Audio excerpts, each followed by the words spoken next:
Hello everyone, my name is James. I am a 1500 rated chess player here on chess.com. I wish to teach the chess skills I have with people, while simultaneously learning skills from chess players with more knowledge than I have. This channel is meant for people anywhere from 500 ELO rating to 2000 ELO. Anyone with rating 500 or less will most likely be confused with the content in this video, and would benefit more by simply playing games over and over to get a better feel for the game. On the other hand, anyone rated 2000 and above will most likely find the content not insightful and boring. These advanced players would most likely benefit from studying games from higher-level opponents, and/or by studying deeper into chess opening theory. So, if you're around the 500-2000 ELO rating range, please enjoy this analysis and comment on any questions you may have. With all that out of the way, let's hop into this first game. Our first game is against Red Bull 616 from Austria. It starts with the simple d4, d5 opening, bringing out both players' queen pawns. I then decided to play bishop f4, looking for the London opening. We both then play some developing moves activating our minor pieces, knight c6, e3, e6, knight f3, and finally bishop d6, offering a trade of dark squared bishops. For the record, this is not theory, however all moves seen are solid and common to see at the 1500 ELO skill level. I contemplate trading him, however, his queen would then be on a multifunctional square after she recaptures my bishop on d6. At the same time, I don't want to double my f-pawns, so I retreat to g3, which is the best move according to the engine. Two more developing moves of knight f6 and knight d2 are then played. My opponent then makes the bold move of knight e4, which isn't the worst move, but isn't the best move since it is slightly too ambitious and the knight has no other pieces protecting it beside the pawn on d5. I see this opportunity of doubling his pawns and creating a weak d5 square for him and quickly trade pieces. I then want to put pressure on the weak square, so I redirect the knight to d2. Red Bull 616 then defends this pawn with f5, weakening the king's side, but ultimately there are no other options if he wants to keep his pawn. I notice that the king's side is weak, so I simplify by first trading bishops and then sending my queen out to h5, putting my opponent in check. g6 is a logical move, counter-attacking my queen. I slide to h6 with my eye on moving to g7 to annoy his kingside rook. g7 is quietly defended with queen e7. I have no more attacking moves that I like, so I simply castle long. Bishop d7 is played next, hinting at a long side castle as well. I play a3 countering against any knight b4 funny business, then as predicted, he castles long. We both then rearrange our pieces, with the sequence knight b3, queen f6, bishop c4, knight d7, and finally queen f4.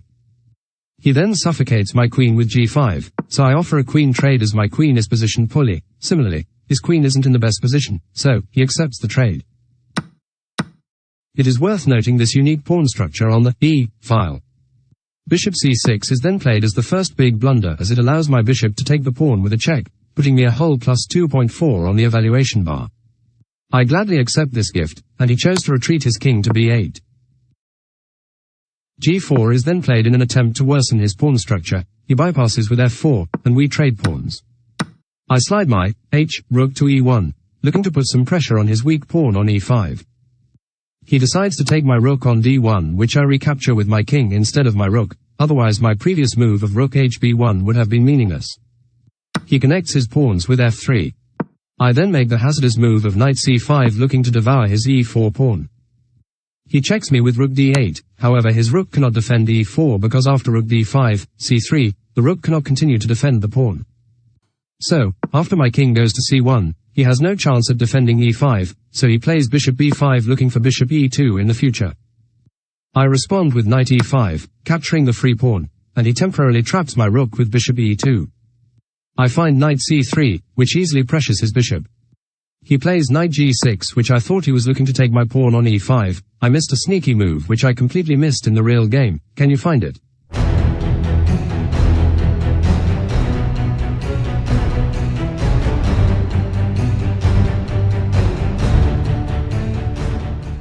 After I capture e2, he has the sly knight f4.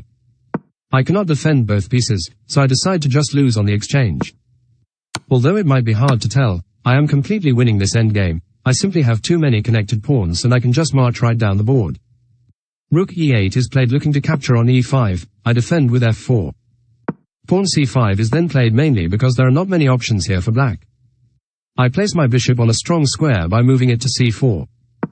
He brings his king into the game with king c7. I realize I should also bring my king into the game as well and play king d2.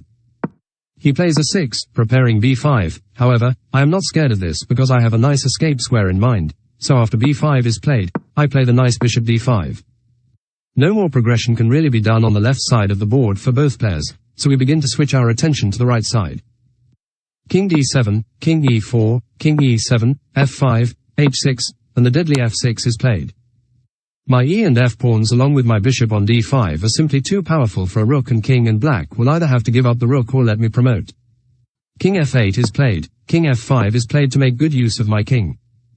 He played rook d8, putting pressure on my bishop, so I protect with king e6. We have rook e8, check, king d6, and finally c4. A few more pawn moves are played, and finally black resigns as mate is unstoppable.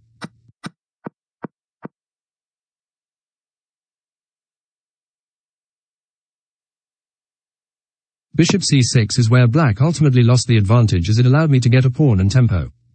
According to the engine, knight g6 is the best move as it attacks my e5 pawn. A second key play dropping the evaluation bar from +4 to +2 in favor of white was rook e2, as it allowed for the devastating f4, forking my rook and bishop. Here are some of the stats for the game. Please let me know if you have any questions about the game or questions in general. I will be sure to respond.